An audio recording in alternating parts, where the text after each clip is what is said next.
Hello dear students, welcome back to my channel Physics SPC CBSE board physics paper 2025 का एक question.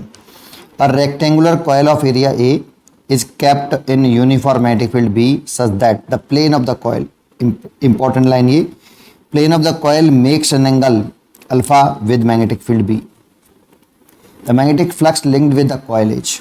तो वो diagram बनाते हैं फिर समझते हैं। तो ये एक हमारे पास एक रेक्टेंगल कॉइल है। ये मान लो इस रेक्टेंगल कॉइल का ये क्या है, प्लेन है। ये मैंने ऐसे प्लेन मान लिया, मान लो। अब कह रहा है कि इस कॉइल का एरिया तो ए है, मैग्नेटिक फील्ड बी है, लेकिन मैग्नेटिक फील्ड किस तरह से है, such that plane of the coil makes an angle alpha with magnetic field B. तो यहाँ पे जो अल्फा दे रखा है ये angle between magnetic field and plane of the rectangle, plane of rectangle दे रखा है। तो कुछ डायग्राम इस तरह से ना हो कि मैग्नेटिक फील्ड उसके प्लेन से अल्फा एंगल बना, ये मैग्नेटिक फील्ड है और ये आपका मैंने प्लेन माना है, तो ये इससे एंगल बना रहा है कितना, अल्फा, प्लेन से। ठीक, लेकिन एरिया की जो डायरेक्शन होती है, मैग्नेटिक फ्लक्स लिखते हैं जब हम, magnetic flux linked with the coil, तो फाई बराबर होता है B vector dot A vector. लेकिन इसमें डॉट प्रोडक्ट खोलते हैं A vector dot B vector वाले फॉर्मूले से, तो ए बी कॉस थीटा आता है।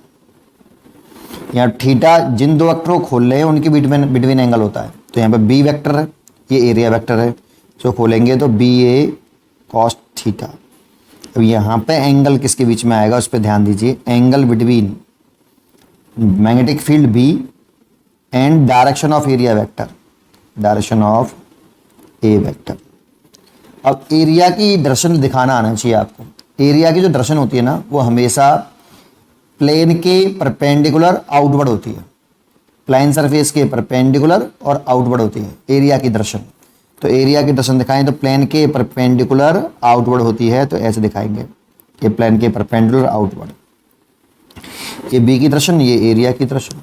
यहाँ पे जो एंगल लेते हैं वो बी और दर्शन ऑफ एरिया के बीच में लेते हैं, और जो हमें एंगल दे रखा है वो बी और प्लेन ऑफ रेक्टेंगल के बीच में दे रखा है।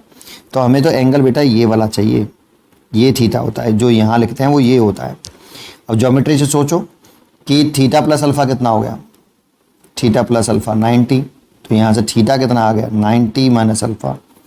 तो यहाँ लिख देंगे बी ए कॉस 90 माइनस अल्फा।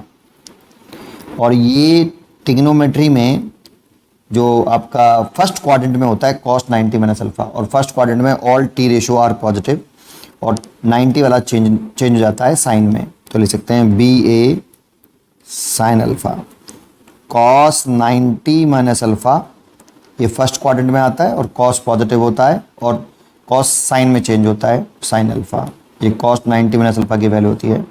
तो इतना मैग्नेटिक फ्लक्स होगा बेटा बी ए कॉस साइन अल्फा, इसलिए चॉइस टिक करेंगे ए, करेक्ट। पढ़ते रहिए और खुश रहिए।